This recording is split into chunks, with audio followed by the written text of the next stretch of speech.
नमस्कार मेरे प्यारे प्यारे साथियों। आप सभी का ग्रैंड मास्टर 360 में मैं आलोक आप सभी स्वागत करता हूं। सभी लोगों का बहुत बहुत वेलकम है। सभी लोगों को नमस्कार, गुड मॉर्निंग, सत श्री अकाल, आदाब, जय श्री राम, जय महाकाल।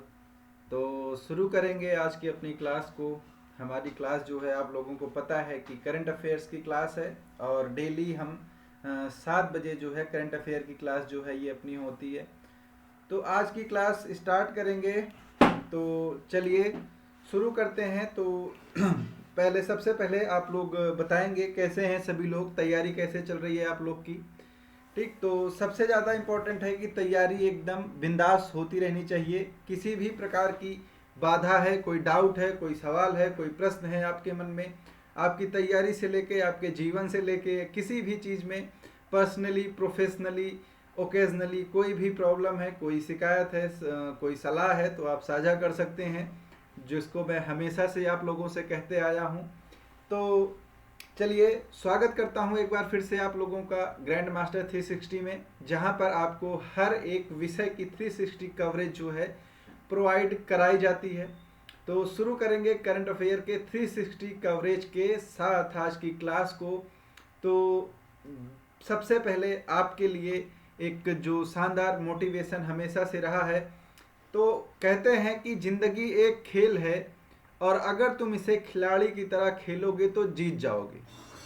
ठीक, तो अभी आपने देखा होगा कि कल का जो मैच था, शानदार मैच इंडिया अफगानिस्तान का, तो उसमें भी क्या था, खिलाड़ी की तरह खेला जिसने, उसने जीता। ठीक, तो जो कप्तान साहब थे उन्होंने काफ़ी अच्छा प्रदर्शन किया और जो आखिरी ओवर था वो काफ़ी अच्छा था। तो ज़िंदगी एक खेल है, अगर इसको तुम खिलाड़ी की तरह खेलोगे तो जीत जाओगे, और अगर आप सिर्फ दर्शक बनेंगे तो सिर्फ ताली बजा सकते हैं, उसको कभी जीत नहीं सकते हैं। तो यू हैव टू डिसाइड, आपको निर्णय लेना है कि आप ताली बजाना चाहते हैं दर्शक बन के, या फिर खिलाड़ी बन के इस मैच को जीतना चाहते हैं। जिंदगी जो है वो एक बार मिली है, तो इसको ऐसे ही व्यर्थ नहीं होने देना है।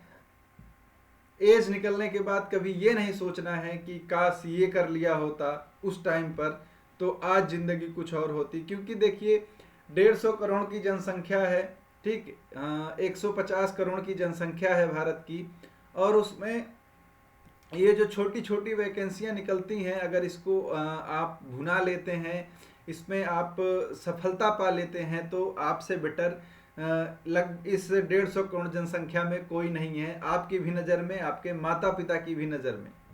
ठीक, तो शुरू करेंगे आज की अपनी क्लास को। हमारा पहला टॉपिक है विंग्स इंडिया 2024।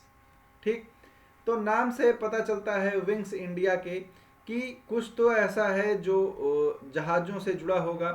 ठीक, तो विंग्स इंडिया 2024 जो है ये क्या है, ये एक कार्यक्रम है जिसको जो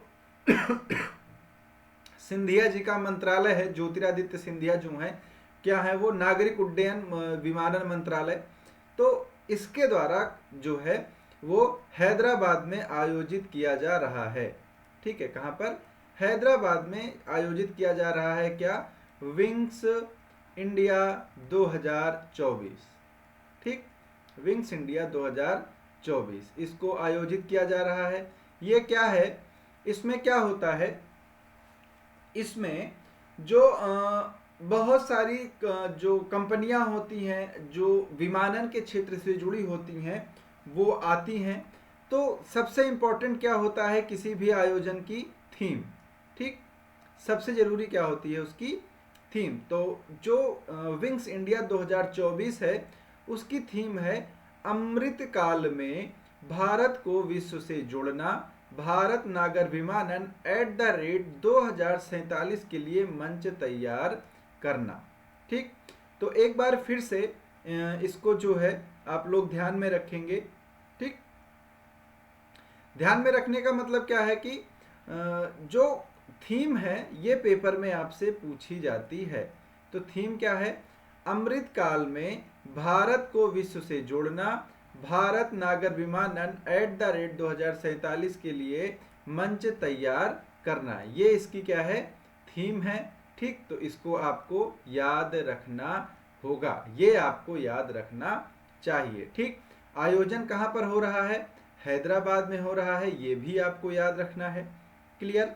तो आयोजन और थीम आपको याद रखनी है। ठीक, कहाँ पर हो रहा है? तो हैदराबाद के बेगमपेट हवाई अड्डे पर। ठीक है, किस हवाई अड्डे पर? तो हैदराबाद के जो कौन सा है, बेगमपेट हवाई अड्डा। ठीक, यहाँ पर आयोजन किया गया विंग्स इंडिया 2024 का। ठीक, तो ये क्या है? ग्लोबल एविएशन समिट है। मैंने आपको बताया कि जो विमानन से जुड़े हुए वैश्विक कंपनियां हैं, लोग हैं, वो यहाँ पर आते हैं। और इसका जो उद्घाटन है वो कौन किया? तो मैंने आपको बताया सिंधिया जो हैं, जो उड्डयन मंत्रालय के मंत्री हैं। तो सिंधिया जो मतलब ज्योतिरादित्य सिंधिया जो हैं, इन्होंने इसका क्या किया? उद्घाटन किया। क्लियर है सभी लोगों को?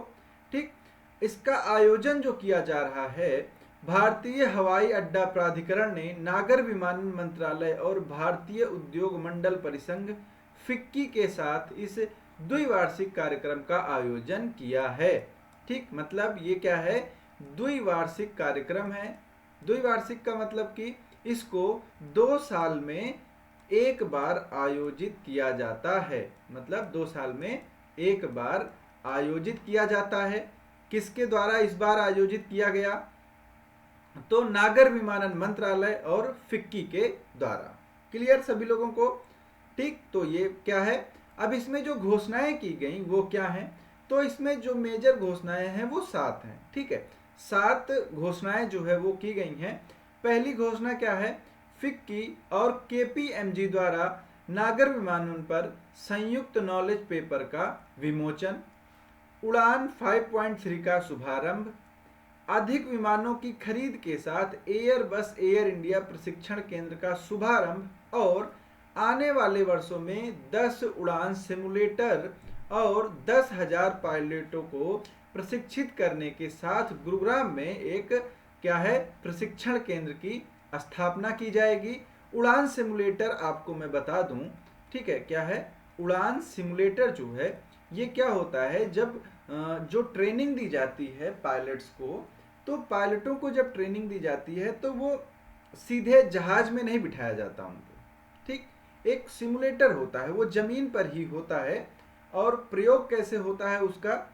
जैसे आप लोगों ने देखा होगा छोटे बच्चों के लिए मॉल में या फिर कहीं पे एक विजुअल रिप्रेजेंट जो होता है, उसके जरिए एक जैसे कार चलाना होता है। ठीक, तो वो क्या होता है? हेड गियर लगा के कार चलाते हैं, तो वो क्या है? एक रियल रिप्रेजेंटेशन लगता है उस चीज का। तो सिमुलेटर भी सेम वैसे ही है। इसमें क्या होता है? कॉकपिट जैसा एक एरिया होता है, एक कमरा होता है, एक जगह होती है। वो क्या होता है? एक जहाज जो होती है, जहां पर पायलट बैठकर जहाज को उड़ाते हैं, उसको क्या बोला जाता है? कॉकपिट बोला जाता है। ठीक, तो एक कॉकपिट जैसा एरिया होता है और कॉकपिट में बैठकर वो जहाज को उड़ाते हैं। ठीक, तो सिमुलेटर क्या होता है? एक कॉकपिट जैसा क्या होता है? एक केबिन होता है। ठीक है, उसमें सेम टू सेम बिल्कुल जहाज के कॉकपिट के जैसे ही चीजें होती हैं। तो वो क्या करते हैं? वहां पर प्रैक्टिस करते हैं कि उड़ाया कैसे जाएगा। ठीक, और वहां पर टेक ऑफ और लैंडिंग ये सारी चीजें भी होती हैं। तो ये सारी चीजें उनको क्या है? सिखाई जाती हैं। तो 10 सिमुलेटर्स की स्थापना की जाएगी। ठीक, अधिक पायलटों को बढ़ावा देने के लिए टाटा, एएसएल और Mahindra air space structures private limited के साथ एयरबस मैन्युफैक्चरिंग अनुबंध। ठीक, जीएमआर और इंडिगो के एरोस्पेस उद्योग में टिकाऊ प्रशिक्षण विकसित करने में कई पैटर्न के साथ सहयोग करने के लिए कंसोर्टियम पर भी क्या है? हस्ताक्षर। जीएमआर स्कूल ऑफ एविएशन का उद्घाटन। 17 महीने की अवधि में 200 विमानों के ट्रिपल ऑर्डर के साथ आकाशा एयर की डील। ठीक है, तो आकाशा एयर अभी क्या है? न्यूज में है। किसकी है? तो ये जो झुनझुन वाला थे, ठीक है, कौन थे? झुनझुन वाला, इनकी जो है ये क्या है? आकाशा एयरलाइंस है। तो अभी एकदम फ्रेश जो स्टार्ट हुई है वो आकाशा ही है, सबसे नवीन। ठीक, तो ये 7 मेजर जो घोषणाएं हैं, डिक्लेरेशन है, विंग्स इंडिया 2024 में वो की गई। ठीक, क्लियर सभी लोगों को। फिर उसके बाद क्या है, केरल में कुछ चीज़ों का उद्घाटन हुआ है, उनके बारे में देखेंगे। अगला टॉपिक हमारा है, तो अगला टॉपिक ये है कि भारत सरकार के इलेक्ट्रॉनिक्स और सूचना प्रौद्योगिकी मंत्रालय, मतलब जो आईटी मंत्रालय है, ठीक, भारत सरकार का जो आईटी मंत्रालय है, इसके सचिव एस कृष्णन, ठीक, इसके सचिव एस कृष्णन ने दो प्रमुख कार्यक्रम, इंटेलिजेंट इंटरनेट ऑफ थिंग्स, ठीक है, ये आपको याद रखना है, इसको ऐसे मतलब मजाक में नहीं लेना है कि बस नाम हो गया, ठीक है, ये चीज आपको याद रखनी है। पहला क्या है, इंटेलिजेंट इंटरनेट ऑफ थिंग्स में उत्कृष्टता केंद्र और भारत के पहले ग्राफीन केंद्र, ठीक, उसका नाम क्या है, इंडिया इनोवेशन, ठीक, क्लियर। तो इसकी जो शुरुआत है वो कहाँ की गई, केरल के कोच्चि के गांव में की गई, ठीक है। तो केरल में क्या है, कोच्चि नामक स्थान है, वहां के गांव में ये दो कार्यक्रम हैं, और इन दोनों जो कार्यक्रम है इनका नाम आपको याद रखना है। पहला क्या है, इंटेलिजेंट इंटरनेट ऑफ थिंग्स, ठीक है, क्या है, इंटेलिजेंट इंटरनेट ऑफ थिंग्स। और दूसरा क्या है, भारत का पहला ग्राफीन केंद्र, ग्राफीन सेंटर इनोवेशन इंडिया, ठीक।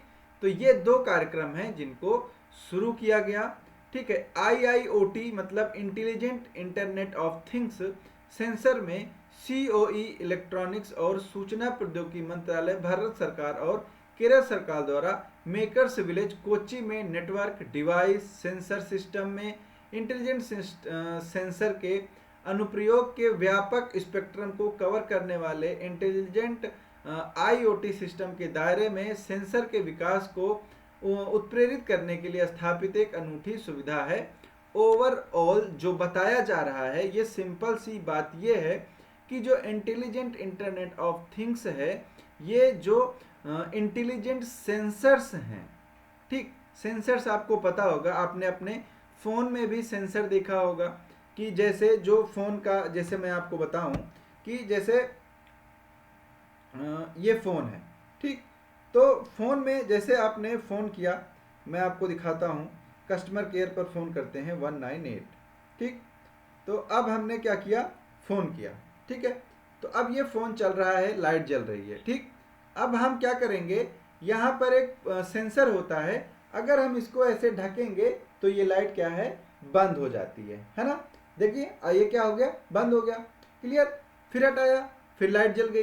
तो हम ऐसे जब इसको कान के पास लगाते हैं तो लाइट जो है वो क्या होती है, बंद हो जाती है। तो ये क्या है, सेंसर्स हैं, ठीक, ये क्या है, सेंसर हैं। ऐसे ही बहुत सारे सेंसर होते हैं, ठीक। तो उनको, उनके विकास के लिए इनको क्या है, ये एक अनूठी पहल है, सुविधा है, इसको स्थापित किया गया है, क्लियर। दूसरा क्या है, भारत का पहला ग्राफीन सेंटर भी इलेक्ट्रॉनिक्स और सूचना प्रौद्योगिकी मंत्रालय, भारत सरकार और केरल सरकार द्वारा टाटा स्टील लिमिटेड के साथ ग्राफीन और 2D मतलब द्विदिशात्मक या फिर 2 डायमेंशनल सामग्री प्रणालियों के क्षेत्र में रिसर्च एंड डेवलपमेंट, अनुसंधान और विकास, इसके लिए इसको क्या किया गया है, स्थापित किया गया है, क्षमता निर्माण के लिए स्थापित किया गया है, ठीक। उसके बाद क्या है, डिजिटल यूनिवर्सिटी केरल, ठीक है, डिजिटल यूनिवर्सिटी केरल और centre for materials for electronics technology Thrissur makers village Kochi में इन केंद्रों की स्थापना के लिए तकनीकी भागीदार हैं। तकनीकी भागीदार मतलब टेक्निकली उसको क्या कर रहे हैं, वो सपोर्ट कर रहे हैं और अपना योगदान जो है वो दे रहे हैं। कौन कौन, डिजिटल यूनिवर्सिटी केरल और centre for material for electronics technology Thrissur, clear. इन एजेंसियों के विशेषज्ञों द्वारा इन केंद्रों पर रिसर्च एंड डेवलपमेंट मतलब अनुसंधान और विकास, उष्मायन, नवाचार मतलब इनोवेशन, कौशल मतलब स्किल, क्षमता निर्माण, परीक्षण और प्रमाणन के लिए जो सुविधाएं हैं उनको क्या किया जाएगा, स्थापित किया जाएगा। ठीक, क्लियर। चलिए आगे चलेंगे। आगे चलने के बाद हम देखेंगे कि जो न्यूज़ है वो कहाँ से है, गुजरात से आती है। गुजरात से क्या न्यूज़ आ रही है कि जो कच्ची खरेक खजूर है इसको क्या दे दिया गया, इसको जीआई टैग दिया गया है। ठीक, तो कच्ची खरेक को क्या दिया गया, जीआई टैग दिया गया। ये आप देखेंगे ये जो पेड़ है ये किसका है, कच्ची खरेक का, और यहाँ पर आप देखेंगे तो इसमें खजूर लगे भी हुए हैं। ये किसका पेड़ है, खजूर का पेड़ है।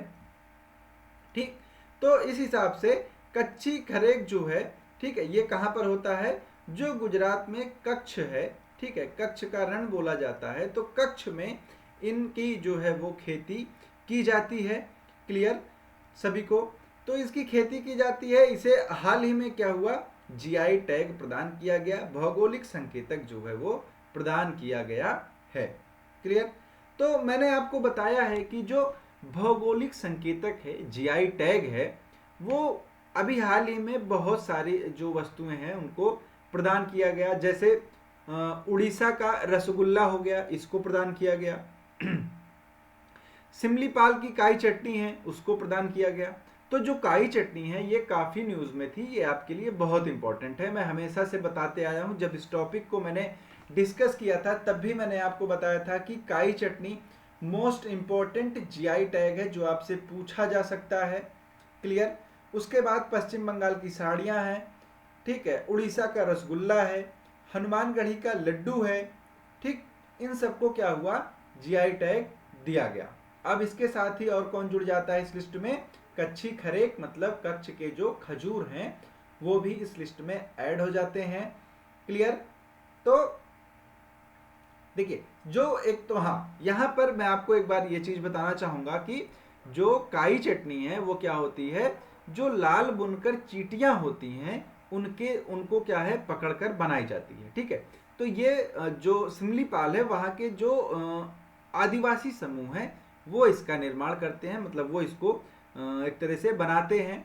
और अगर वैज्ञानिकों की, विशेषज्ञों की माने तो जो ये काई चटनी है ये सिंपली क्या है, ये आदमी जो होता है, इंसानों का या फिर ह्यूमन बॉडी में इम्यूनिटी को मजबूत करती हैं। ठीक है, इसमें प्रोटीन, विटामिन, फास्फोरस, मैग्नीशियम, बहुत सारी चीज़ें हैं जो कि एक ह्यूमन बॉडी में जो रिक्वायरमेंट होती है बेसिक इम्यून सिस्टम के लिए, उसको क्या करती हैं, डेवलप करती हैं, बूस्ट करती हैं।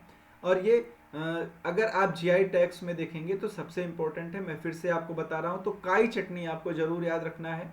ठीक, चलिए टॉपिक पर आएंगे। तो कच्ची खरेक जो है ये गुजरात के कच्छ में होने वाला खजूर है जिसको क्या दिया गया, जीआई टैग दिया गया। क्लियर।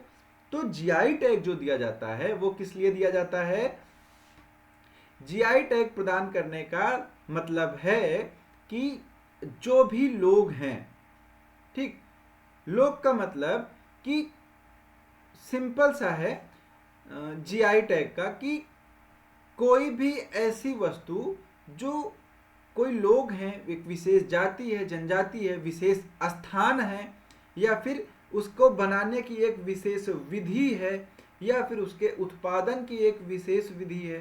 ठीक है, तो अगर किसी प्रकार की विशेषता उसमें है तो उसको क्या किया जाएगा, भौगोलिक संकेतक दिया जाएगा, उसको एक वैश्विक पहचान देने के लिए, प्रमाणित करने के लिए। इससे क्या होता है, इससे देखो पहली चीज तो ये होती है कि किसी वस्तु को जीआई टैग जब मिलता है तो वो क्या होती है, उसकी जो वैल्यू है, उसकी वैल्यू एडिशन होता है, उसका जो एक तरह से प्रचार प्रसार है उसमें क्या है, वृद्धि होती है। ठीक, दूसरा क्या है कि उसकी जो नकल है या कॉपी है वो फिर मार्केट में नहीं आती है। ठीक, तो ये सारी चीजें हैं जीआई टैग के लिए। ठीक है, तो देखेंगे कच्छ की खजूर की देसी किस्म कच्ची खरेक भारत के पेटेंट, डिजाइन और ट्रेडमार्क्स महानियंत्रक से भौगोलिक टैग पाने वाला गुजरात का दूसरा फल बन गया है। ठीक, ये क्या है, पहली बात तो फल है, वो भी गुजरात का सेकंड फल है, दूसरा फल है जिसको क्या है, जीआई टैग प्रदान किया गया है। यहीं पर गुजरात में ही क्या है, गिर है। ठीक है, तो गिर के जो पहली बात तो सेर है। ठीक है, गिर के सेर फेमस है और दूसरा आम। ठीक है, तो गिर के जो आम है इनको भी 2011 में जीआई टैग दिया गया था और 2011 के बाद ये जीआई टैग पाने वाला गुजरात का पहला फल था। अब इसके बाद किसको दिया गया, खजूर को दिया गया है। तो 2011 में गिर केसर आम, ठीक है, गिर के जो केसर आम है उसको जो है जीआई टैग प्रदान किया गया था। अब ये कहाँ कहाँ पर, तो सौराष्ट्र के जूनागढ़, गिर सोमनाथ, अमरेली, इन सब जिलों में भी उगाया जाता है।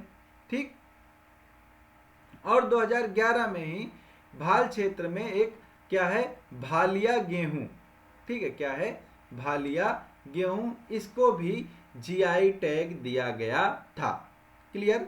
और अगर हम कच्ची खरेक या फिर इस खजूर की बात करें तो ऐसा माना जाता है कि इसकी खेती जो है वो 400 से 500 साल पुरानी है। और ये ऐसी है कि जो लोग जैसे जो हज करने जाते थे तो अरब देश से मतलब वो जैसे खजूर लेके आते थे या फिर खजूर अपने पास रखते थे, तो क्या किया उन्होंने, खा करके बीज वहां पर फेंक दिया और उसके परिणाम स्वरूप क्या हुआ कि यहाँ पर इन पेड़ों का जन्म हुआ और फिर धीरे धीरे क्या हुआ, इनकी खेती जो है वो प्रारंभ हुई। ठीक है, तो इसमें एक ये क्या है, किंवदंती है, इसके कोई प्रूफ नहीं है कि उन्हीं के द्वारा किया गया। ठीक, कुछ लोगों द्वारा माना जाता है कि जो यात्री थे या फिर जो प्राचीन समय में जो व्यापार होता था वहां से ये चीजें आई हैं। ठीक, तो बहुत सारे इसके बारे में चीजें हैं, वहां से ये निकल के आता है। तो आपको ये चीज नहीं याद रखनी है कि इसकी खेती कैसे शुरू हुई, आपको सिंपल याद रखना है कच्ची खरेक कहाँ से, गुजरात से है। ये एक क्या है, खजूर है और इसको जीआई टैग दिया गया। गुजरात में जीआई टैग पाने वाला ये दूसरा फल है। क्लियर। चलिए आगे चलेंगे। तो इस टाइम पे थोड़ा न्यूज में है क्या, 26 जनवरी की परेड। 26 जनवरी की परेड में नौसेना जो है, भारतीय नौसेना ने क्या किया, मिश्रित परेड की बात की है। ठीक, तो इस साल 26 जनवरी परेड में नौसेना का थीम नारी शक्ति और आत्मनिर्भर हथियार रखा गया है। और इसमें क्या है कि बताया जा रहा है कि नारी शक्ति को देखने का जो झलक है वो देखने को मिलेगी। हर रैंक और हर रोल में महिला अधिकारी जो हैं वो आपको दिखाई देंगी इस परेड में। ठीक, इसमें महिला पायलट से लेकर महिला अग्निवीर तक को देखा जाएगा। क्लियर। तो अग्निवीर अभी हाल ही में शुरू की गई केंद्र सरकार की योजना है सेना के लिए। ठीक, तो महिला पायलट और महिला अग्निवीर तक की जो ऑफिसर्स हैं, फीमेल ऑफिसर्स हैं भारतीय नौसेना में, उनको इस परेड में देखा जाएगा। गणतंत्र दिवस परेड में दिल्ली पुलिस की ओर से मार्च करने वाली महिला टुकड़ी, जिसका नाम क्या है, ऑल वुमेन मार्चिंग कॉन्टिजेंट। ठीक, इसकी अधिकांश सदस्य कहाँ से होंगी, नागालैंड, मणिपुर और मिजोरम, मतलब जो नॉर्थ ईस्ट स्टेट हैं हमारे, ये वहाँ से होंगी। क्लियर। और इस टुकड़ी का नेतृत्व जो करेंगी वो आईपीएस अधिकारी श्वेता के सुगाथन है, वो इसकी नेतृत्वकर्ता के रूप में है। क्लियर।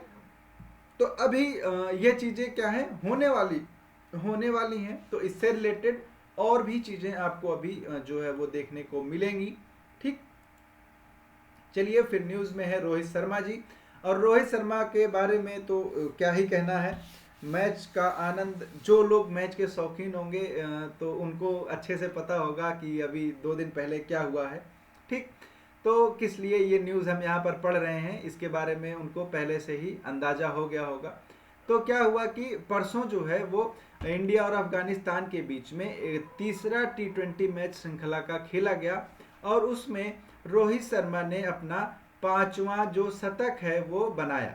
ठीक है, और इसी के साथ T20 अंतरराष्ट्रीय मैच में सबसे ज़्यादा शतक लगाने वाले खिलाड़ी कौन बन गए, रोहित शर्मा बन गए हैं। ठीक है, कितने शतक हो गए इनके नाम पर, इनके नाम पर हो गए हैं 5 शतक। इसके बाद अगर आप बात करें तो यहाँ पर सूर्य कुमार यादव और ग्लेन मैक्सवेल हैं, जिनके नाम पर अभी कितने हैं, 4 शतक हैं। ठीक, तो 4 शतक इन्होंने लगाया है और 5 शतक रोहित शर्मा ने लगा दिया है। तो अब ये कहाँ पर हैं, टॉप पर हैं। दूसरा क्या है, भारत के लिए 50 T20 मैच में सर्वाधिक रन बनाने वाले खिलाड़ी कौन हो गए, रोहित शर्मा हो गए बतौर कप्तान। ठीक है, बतौर कप्तान, मतलब एक कप्तान के रूप में। ठीक है, क्लियर है।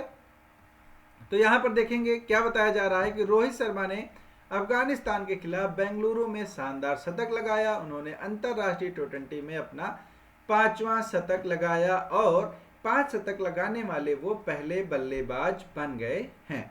ठीक, उन्होंने सूर्य कुमार यादव और ग्लेन मैक्सवेल को पीछे छोड़ दिया, जिनके नाम पर 4 शतक हैं। ठीक, दूसरा रिकॉर्ड क्या तोड़ा इन्होंने कि अपनी पारी के दौरान विराट कोहली के एक बड़े रिकॉर्ड को तोड़ दिया, जिसमें क्या था कि बतौर कप्तान सबसे ज्यादा रन बनाने का। ठीक, क्लियर। तो अभी तक क्या था, कोहली थे जिन्होंने बतौर T20 कप्तान 50 मैचों में सबसे ज्यादा रन बनाए थे, लेकिन अब किसने बना दिया, वो रोहित शर्मा ने बना दिया है। ठीक, और इसके साथ एक रिकॉर्ड जो और था वो ये है कि भारत के लिए T20 मैच में सर्वाधिक रनों की जो साझेदारी है 190 रन की, वो किसके और किसके बीच में हुई है, तो वो रोहित शर्मा और रिंकू सिंह के बीच में हुई है 190 रनों की साझेदारी। जो किसी भी स्थान पर जो साझेदारी हुई है T20 मैचों में भारत के लिए, वो सबसे ज़्यादा है। ठीक, इसके पहले किसका था, तो इसके पहले 176 रन की साझेदारी थी, किसके बीच में, ऋतुराज गायकवाड़ और संजू सैमसन के बीच में। ठीक है, तो ये क्या था, इस रिकॉर्ड को भी तोड़ा गया। दूसरी चीज क्या थी, जिन लोगों ने मैच देखा होगा उनको पता होगा कि इसमें मैच जो था वो टाई हो गया। ठीक, और टाई होने के साथ ही क्या हुआ, सुपर ओवर हुआ, तो सुपर ओवर भी टाई हो गया। उसके बाद फिर से एक सुपर ओवर कराया गया। तो अंतरराष्ट्रीय T20 जो अंतरराष्ट्रीय मैच होते हैं ICC के, इसमें किसी भी मैच में 2 सुपर ओवर अभी तक नहीं हुए थे। तो ये पहला मैच है जिसमें 2 सुपर ओवर कराए गए।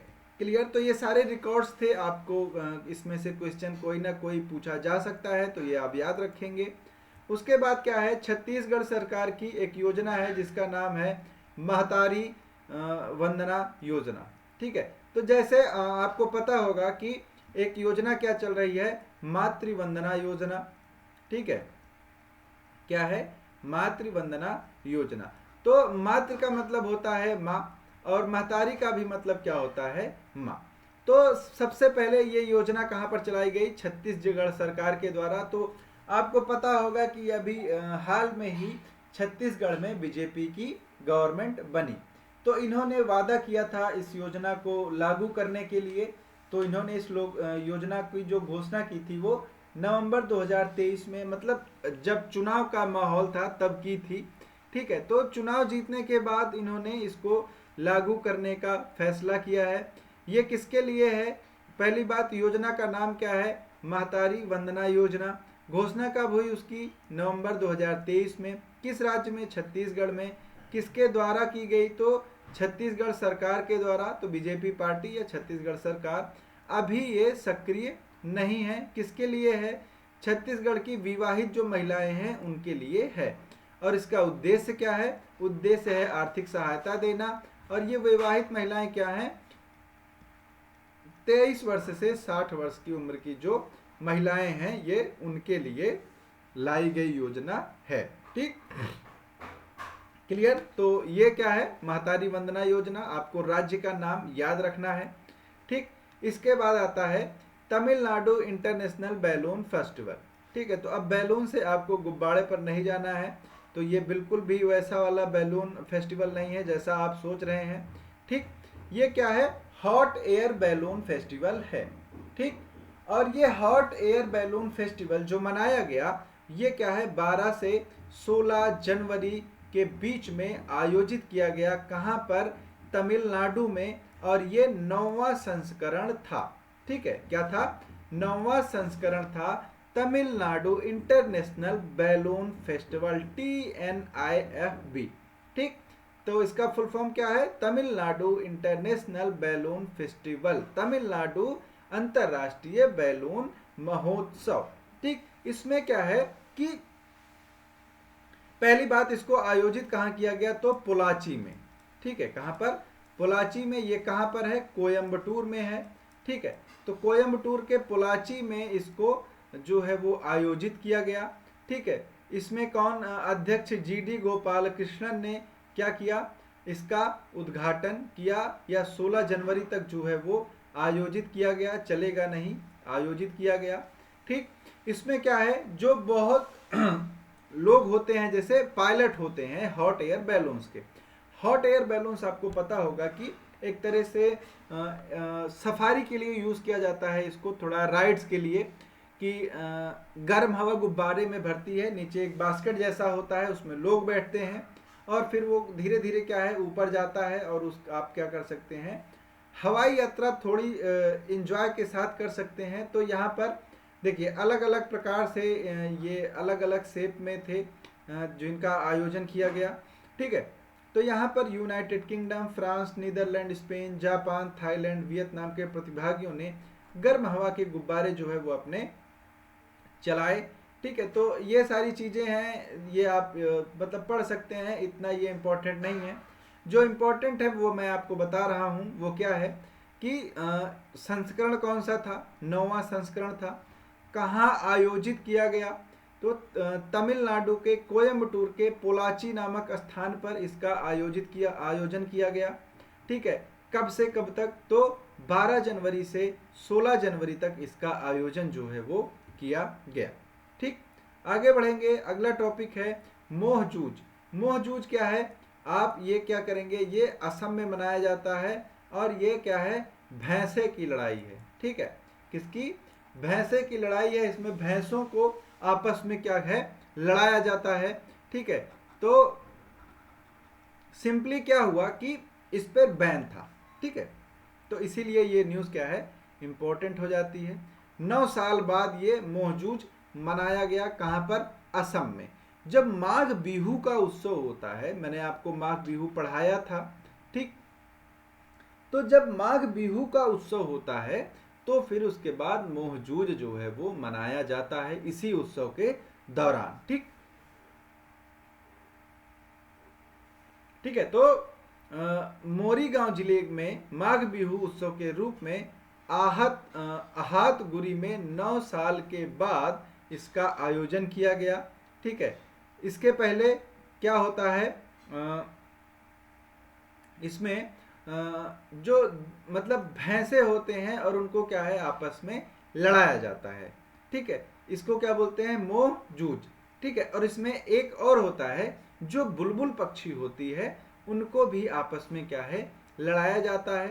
तो सिंपली क्या हुआ था कि जो पेटा है, जो जानवरों के हित के लिए काम करने वाली अंतर्राष्ट्रीय संस्था है पेटा, तो पेटा ने क्या किया था, इस पर बैन की मांग की थी, और इसमें क्या है, कोर्ट के द्वारा रोक लगा दी गई थी। ठीक, तो अब 9 साल बाद ये फिर से जो है वो मनाया गया, तो इसको आपको ध्यान में रखना है। ठीक, तो भैंस की लड़ाई के अलावा बुलबुल पक्षी की लड़ाई पारंपरिक माघ बिहू उत्सव का हिस्सा है, और इसे निलंबित कर दिया गया था। फिर उसके बाद क्या है, SOP बनाया गया, स्टैंडर्ड ऑपरेशन प्रोसीजर, मतलब निर्धारित मानक संचालन प्रक्रियाओं का निर्माण किया गया। कि मतलब क्या है, कुछ क्राइटेरिया डिसाइड की गई कि किस प्रकार से इसको मनाया जाएगा, जैसे जिससे जानवर जो इसमें भाग ले रहे हैं उनको किसी भी प्रकार की हानि ना हो। ठीक, और सही बात है, अपने मनोरंजन के लिए किसी भी जानवर को नुकसान पहुंचाना ये कहीं से भी ठीक नहीं है। तो SOP जारी की गई। अब यहाँ पर इसको लागू करके, SOP को लागू करके उसके अनुरूप इसका फिर से क्या किया गया, आयोजन किया गया यहाँ पर। ठीक, तो 2014 में जो कोर्ट ने इस पर क्या थी, रोक लगा दी थी, सुप्रीम कोर्ट ने। ठीक है, 2014 में सुप्रीम कोर्ट ने जल्लीकट्टू और महाराष्ट्र में होने वाली बैलगाड़ी रेस के साथ साथ इस पर भी क्या थी, रोक लगा दी। तो देखिए ये दो भैंसे हैं एकदम मस्त होके क्या है लड़ गए हैं, और यहाँ पर दो बुलबुल पक्षी हैं। तो ठीक है, भैंसे बड़े जानवर हैं, समझदार हो सकते हैं, तो ये ठीक है लड़ सकते हैं। लेकिन बुलबुल पक्षी देखिए प्यारा सा पक्षी होता है, बड़ी प्यारी आवाज होती है। तो इसको देखिए अब रस्सी से बांधा गया है यहाँ पे, क्लियर। तो आप कितनी भी एसओपी तैयार कर लीजिए, इस तरह के आयोजन जो है वो अकॉर्डिंग टू मी ठीक है, ये एक सांस्कृतिक पहलू है, इस पर ज़्यादा डिबेट नहीं कर सकते हैं। लेकिन ऐसी चीज़ों पर मनाही जो है वो आवश्यक है, ठीक। क्योंकि आप अपने मनोरंजन के लिए किसी भी जो जानवर हैं जिसकी जो आपकी आवाज़ नहीं समझते, आप उनकी आवाज़ नहीं समझते, आप उन पर क्या बीत रही है आप ये नहीं समझ सकते हैं, ना वो आपको बता सकते हैं, ठीक। तो अपने मनोरंजन के लिए ये चीज़ें करना जो है मुझे नहीं लगता वो कहीं से कहीं तक सही है। फिर भी अगर किया जा रहा है तो ठीक है, आपको पढ़ना है इसको, ठीक है। तो इन पर रोक लगा दी गई थी।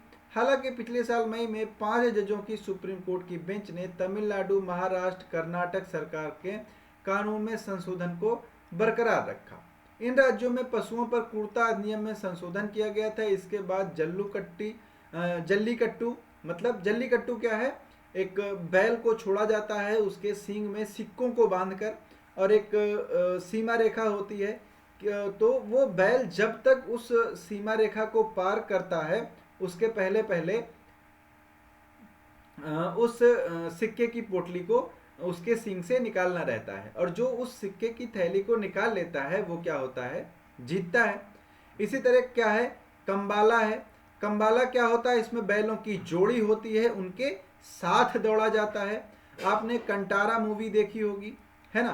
कंटारा मूवी जब स्टार्ट होती है तो उसमें यहीं से दिखाया जाता है, वो बैलों की जोड़ी के साथ जो उसमें एक्टर है, हीरो है, वो दौड़ता है, ठीक है। तो ये क्या है, कंबाला है। इसी तरह बैलगाड़ी रेस है, ठीक है, इनकी क्या हुई, अनुमति दे दी गई, ठीक है, क्लियर। तो संशोधन के साथ इसको क्या हुआ, अनुमति दी गई।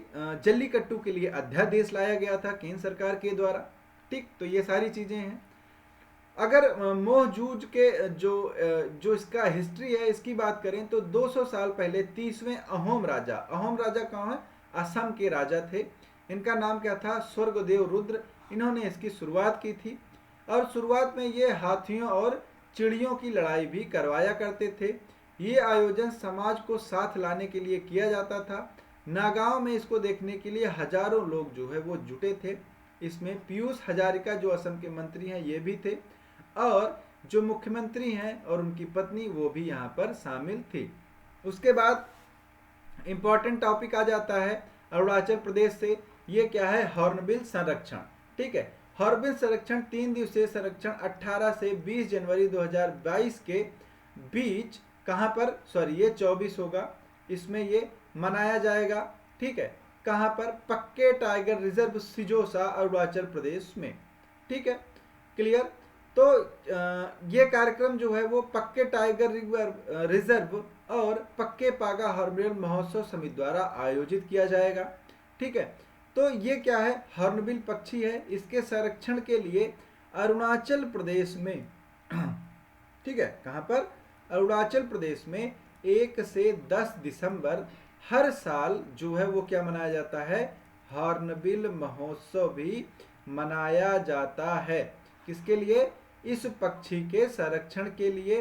हॉर्नबिल मतलब क्या है, इसकी जो चोंच है वो किसकी तरह है, सींग की तरह है, तो इसीलिए इसको क्या बोलते हैं, हॉर्नबिल बोला जाता है। तो ये चीज आपको याद रखनी है, ठीक। चलिए आगे चलते हैं। तो अभी क्या है, हॉट टॉपिक पूरे देश में अगर सबसे ज्यादा कोई चर्चित न्यूज है, सबसे ज्यादा कोई चर्चित टॉपिक है, तो वो क्या है, राम जन्मभूमि या फिर राम मंदिर। तो अभी क्या है, सभी जो नेतागण हैं, पक्ष के विपक्ष के कुछ लोग नाराज भी हैं। तो यहाँ पर जो सत्ता पक्ष है वो उसके लिए काफी ज्यादा जो है वो इम्पोर्टेंट सब्जेक्ट बना हुआ है राम मंदिर। तो प्रधानमंत्री जी भी इसमें काफी पार्टिसिपेटेड हैं, इन्हीं के द्वारा प्राण प्रतिष्ठा भी की जानी है। तो राम जन्मभूमि जो मंदिर है इसके उपलक्ष्य में इन्होंने डाक टिकट जारी किया गया है। ठीक है, तो इसमें जो है वो कुल 6 डाक टिकट जारी किए गए। ठीक है, तो आपको यहाँ पर ये दिखेगा। पहला क्या है, इसमें राम मंदिर है एक डाक टिकट में। ठीक है, दूसरा क्या है, गणेश जी हैं। ठीक, और क्या है, हनुमान जी हैं। ठीक है, और क्या है, ये केवट हैं, आपको इसमें दिखेगा नाव बनी हुई है। ये क्या है, जटायु हैं, और ये सबरी माँ है।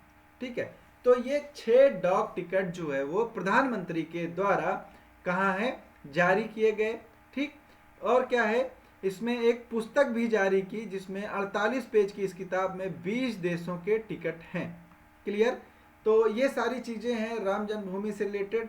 और दूसरी इसी में एक इम्पोर्टेंट न्यूज ये है कि सरयू में सौर ऊर्जा युक्त जो नाव है वो चलाई जाएगी। तो अभी वो चलाई नहीं गई है, उसका अवतरण नहीं हुआ है जल में। तो जिस दिन वो होगा वो भी आपके सामने मैं इसी टाइम पर प्रस्तुत करूंगा।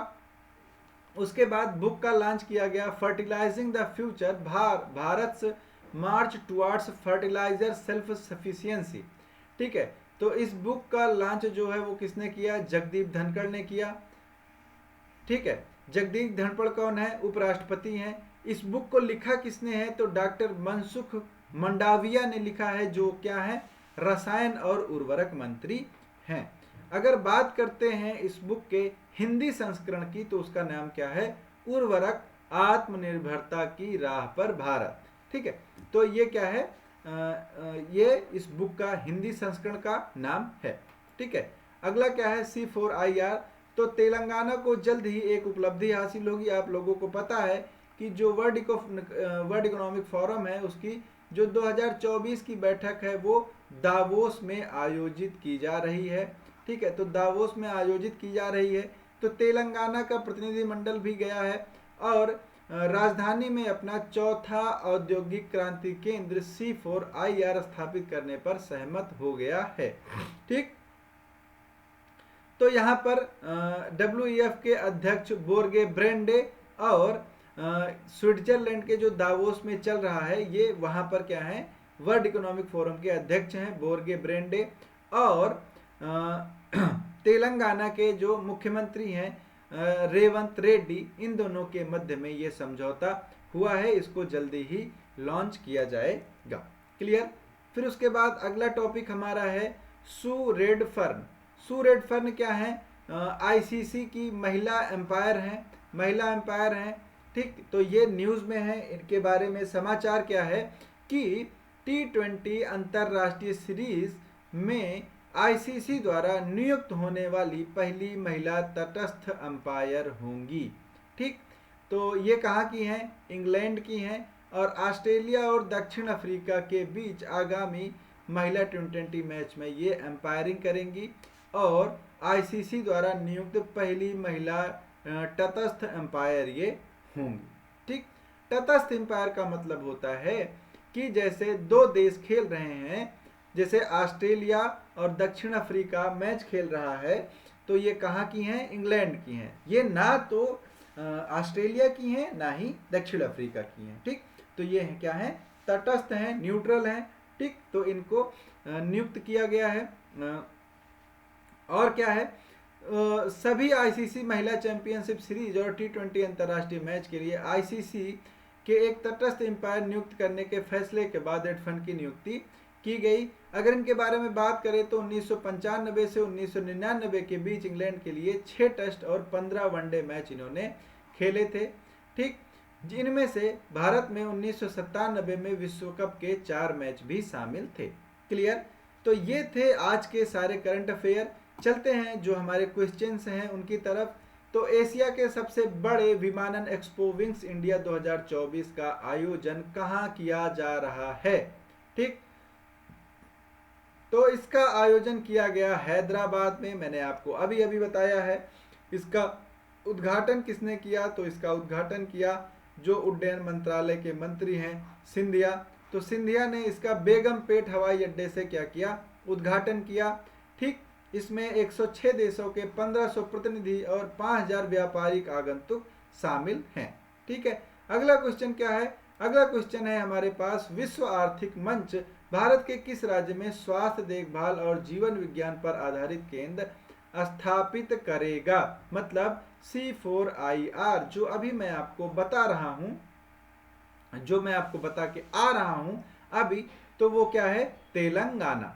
ठीक है, तेलंगाना के जो मुख्यमंत्री हैं रेवंत रेड्डी और के बोर्डे ब्रेंडे, इन दोनों के बीच में जो है वो ये समझौता किया गया। और आपको पता है कि वर्ल्ड इकोनॉमिक फोरम की जो बैठक है वो दावोस में आयोजित की जा रही है। दावोस कहाँ पर है? तो ये कहाँ पर है सर?